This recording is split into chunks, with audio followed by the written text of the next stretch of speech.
इयत्ता 8वी विषय मराठी घटक उपयोजित लेखन उपघटक सूचना फलक.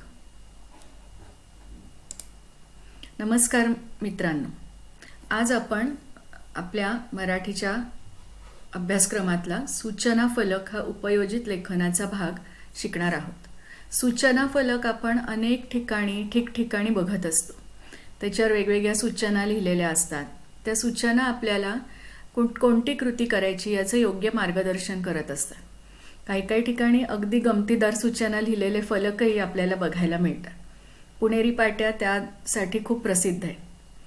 पण आपण आज बघणार आहोत की विशिष्ट ठिकाणी कुठल्या सूचना दिल्या पाहिजेत, त्या कशा दिल्या पाहिजेत, त्याच्या फलकाचं लेखन कसं करायचं हे आपण आज बघणार आहोत. तर आधी आपण काही सूचना फलक बघूया.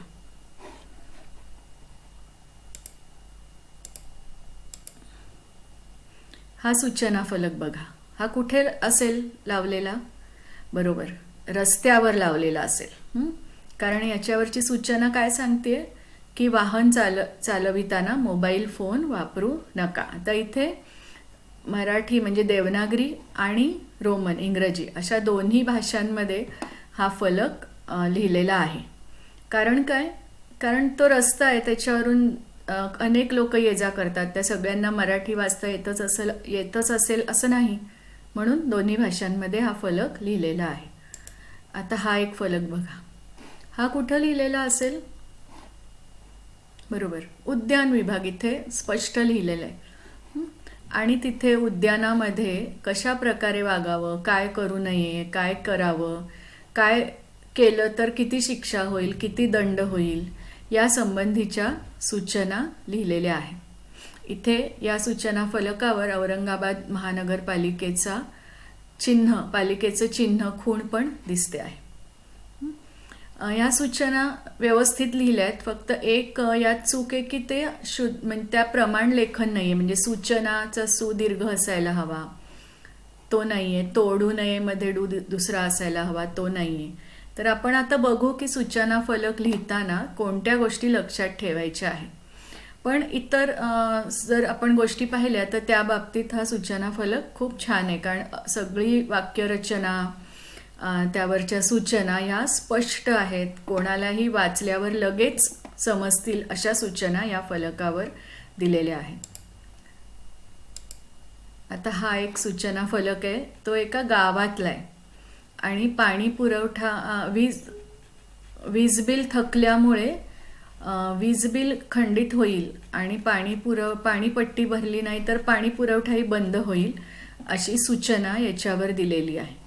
हा पण चांगला सूचना फलक आहे. आता हा सूचना फलक आहे खरा हा 2014 साली लिहिलेला. ह्या सगळ्या सूचना फलकांचे फोटो मी इंटरनेटवरून घेतलेले आहेत, त्याबद्दल मी इंटरनेटची आभारी आहे. तर हा फलक आहे तो 14 सालचा आहे, म्हणजे शाळेच्या पहिल्या दिवसाचा. आणि इथे काय लिहिलंय? या बालांनो या रे या, लवकर भरभर शाळेत या. आपण सगळे या सूचनेची खूप आतुरतेने वाट बघतोय ना. येईल ही सूचना पण लवकरच येईल. पण हा एक सूचना फलक वेगळ्या प्रकारचा. यात अशी विशेष सूचना नाही आहे, मुलांचं स्वागत करण्यासाठी केलेला फलक आहे. आणि सूचना एक आहे की 16 जून 2014 रोजी शाळा सुरू होत आहे, ही एकच सूचना आहे. पण त्याची रचना इतकी आकर्षक आणि सर्जनशील पद्धतीने केली आहे की मुलांना आपण कधी एकदा शाळेत जातो असं व्हावं. तर असे हे वेगवेगळ्या प्रकारचे सूचना फलक अनेक ठिकाणी असतात, आपण बघतो. तर सूचना फलकाचं काम काय? तर माहिती दुसऱ्यापर्यंत पोचवण्याचं ते एक साधन आहे. सार्वजनिक ठिकाणी खूप लोक जिथे येत जात असतात, तिथं काही माहिती, तिथे कसं वागायचं या सगळ्याचे काही नियम असतात. तर ते सगळ्यांपर्यंत कसे पोचतील, तर त्यासाठी सूचना फलक लिहिलेला असतो. त्याचं उपयोग काय? म्हणजे वाचणाऱ्यांनी काय करणं अपेक्षित आहे, तर त्या सूचनांचा अर्थ समजून अपेक्षित कृती होणं आवश्यक आहे. म्हणजे काय सूचना लिहिली आहे? आता आपण मगाशी पाहिलं बागेबाहेरचा जो फलक होता तिथे लिहिलं होतं की झाडांची पाने आणि फुले तोडू नयेत. तर हे वाचून तशी कृती न होणं अपेक्षित आहे, की पाने तोडू नयेत असं म्हटलंय म्हणजे आपण पानं तोडायची नाहीत हा त्या सूचनेचा अर्थ वाचणाऱ्याला समजला पाहिजे. त्यामुळे सूचना वाचण्याचं पण एक कौशल्य असतं, तेही आपल्याला जमलं पाहिजे. आपण 6वी आणि 7वीमध्ये फलक वाचन थोडंफार शिकलो आहोत. 4थीत पण तुम्हाला एक पाठ होता. त्यामुळे आणि आपण अनेकदा बाहेर जातो, अनेक ठिकाणी सूचना फलक वाचत असतो, पण ते नीट गांभीर्यानं वाचणं, त्याचा अर्थ नीट समजून घेणं आणि त्याप्रमाणे कृती करणं हे आवश्यक आहे. तर हे कौशल्य आपण आत्मसात केलंय आणि आता आपण सूचना फलक कसा लिहायचा त्याचं कौशल्य आत्मसात करणार आहोत. वेगवेगळे विषय असतात सूचना फलकाचे, म्हणजे शाळेतील सुट्टीच्या संदर्भात सूचना, सहलीच्या संदर्भात, रहदारी संदर्भात, दैनंदिन व्यवहारातील सूचना असतात. तशा प्रयोगशाळेच्या बाहेर सूचना लिहिलेल्या असतात, वाचनालयाच्या समोर सूचना लिहिलेल्या असतात, किंवा आपण राहतो त्या सोसायटीमध्ये किंवा त्या गावामध्ये सूचना लिहिलेल्या असतात. अनेक ठिकाणी अनेक विषयांवर सूचना लिहिलेल्या असतात. तर कुठल्या गोष्टी लक्षात घ्यायच्या, तर पहिली महत्त्वाची सगळ्यात गोष्ट अशी आहे की सूचना कमीत कमी शब्दात असावी. सूचना म्हणजे मोठा परिच्छेद किंवा निबंध नाही, अगदी थोडक्या शब्दात पण स्पष्ट शब्दामध्ये सूचना असायला हवी. म्हणजे वाचणाऱ्याला ती सूचना लगेच समजेल, त्यात आपल्याला काय माहिती हवी आहे ती लगेच मिळेल. सूचनेचे लेखन स्पष्ट शब्दात नेमके व विषयानुसार असावे.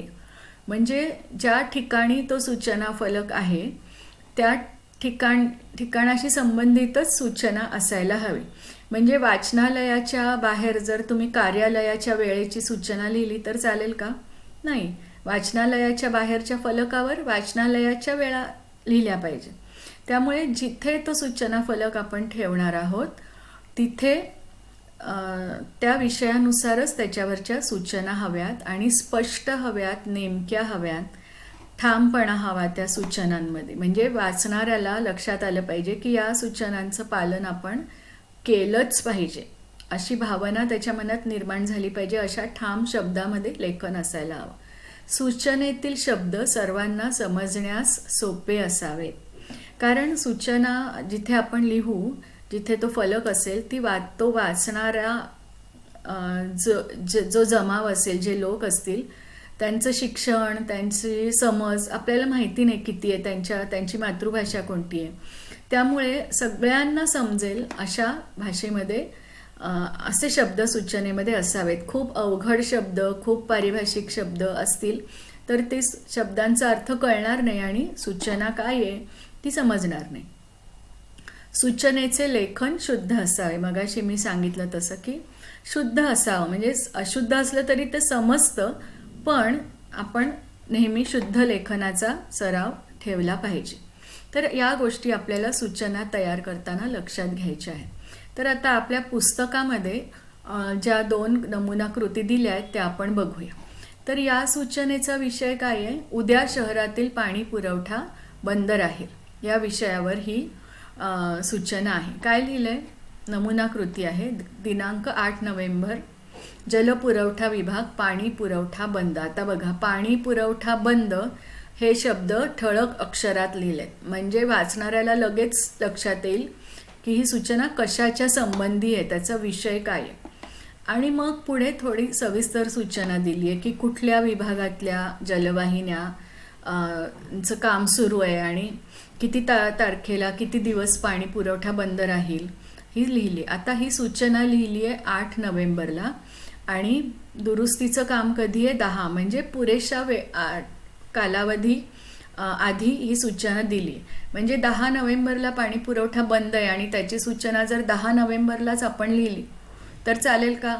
नाही. कारण जी सूचना, जी माहिती पोचवणं आवश्यक आहे ती थोडी आधी पोचली पाहिजे. त्यामुळे ही गोष्टही लक्षात ठेवायची आहे की आपण सूचना लिहिताना त्याची तारीख काय लिहिणार आहोत. म्हणजे समजा जर तुम्हाला असं सांगितलं की पर्यावरण दिनाचा कार्यक्रम आहे आणि त्यासंबंधी सूचना फलक शाळेमध्ये लावायचा आहे, तर तुम्ही सूचना लिहा. तर पर्यावरण दिन असतो 5 जूनला, म्हणजे त्या सूचना फलकावरची तारीख निदान 1 दिवस आधी आपण तो जर फलक लावणार असू तर 4 जून अशी असायला हवी आणि स्पष्ट शब्दामध्ये सगळ्या सूचना हव्या.